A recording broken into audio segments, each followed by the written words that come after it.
Viewer discretion is advised.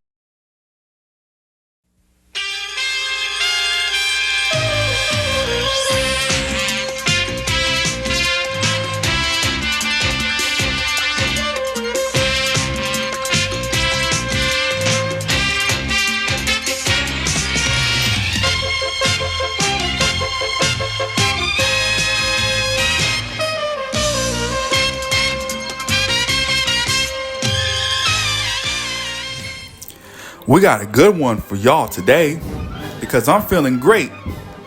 Because first we're going to talk about the NBA, then we're going to talk about the NFL.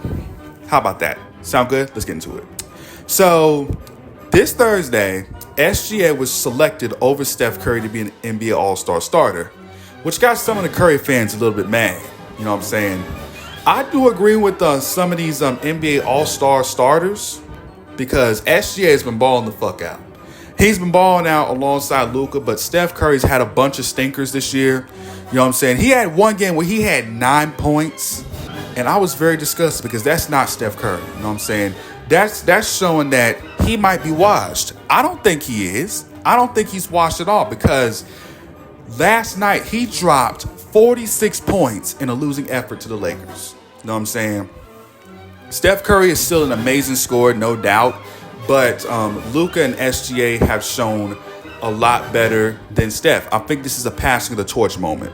Meanwhile, for the East All-Star starters, I agree with, you know what I'm saying? But the only exception, Damian Lillard does not deserve to be there. Like Jalen Brunson has scored more points than him, 26 points per game versus 25 points per game. I think this is favoritism. 100%. You can say whatever you want. You can say whatever you want to say. Jalen deserves to be there. No disrespect to Dame. And why y'all acting like Steph's not going to be an all-star this year? Steph Curry is definitely going to be a reserve alongside Ant-Man and others. But Anthony Davis deserves to be a reserve as well because he's been balling out.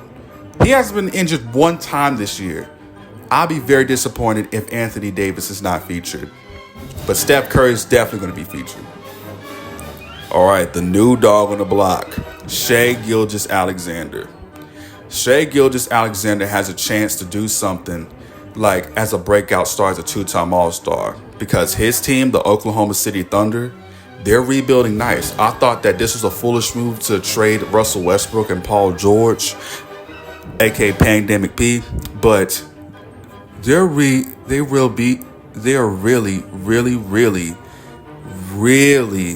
absolutely going to make it to the finals. I'll be shocked if they don't. You know what I'm saying? I'll be 100% shocked. I'll be really shocked if they don't make it to the finals. SGA, faith is in your hands. Well, it's SGA, Chat, and Lou Dort and Jalen Williams. Josh Giddey, just get off the team because your accusations are messing up the entire team. You know what I'm saying? So SGA averaging 30-plus points per game, he deserves to be a starter. You know what I'm saying? If Steph didn't have all those stinkers, then Steph would have still remained a starter. But the NBA season this year has been really nice. I would really hope that SGA can actually be a playoff performer because none of these all-stars who are trying to lead their teams to championships in a breakout year, they don't succeed. Also, we have some interesting news. Megan Thee Stallion finally came for Aubrey's head. Because you guys know that song Circle Local, right? Like, remember when Aubrey said this bitch lied about getting shots, but she's still a stallion? And then proceeded to say that it was about butt shots and everything. But we all knew what that was really about because, you know, Aubrey and Daystar Peterson are really good besties. They're besties.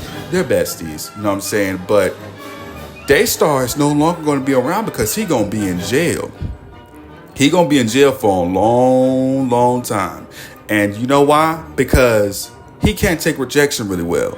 Neither can Aubrey Graham. And then his boy Lil Yachty trying to back up Drake. But Aubrey said these lyrics.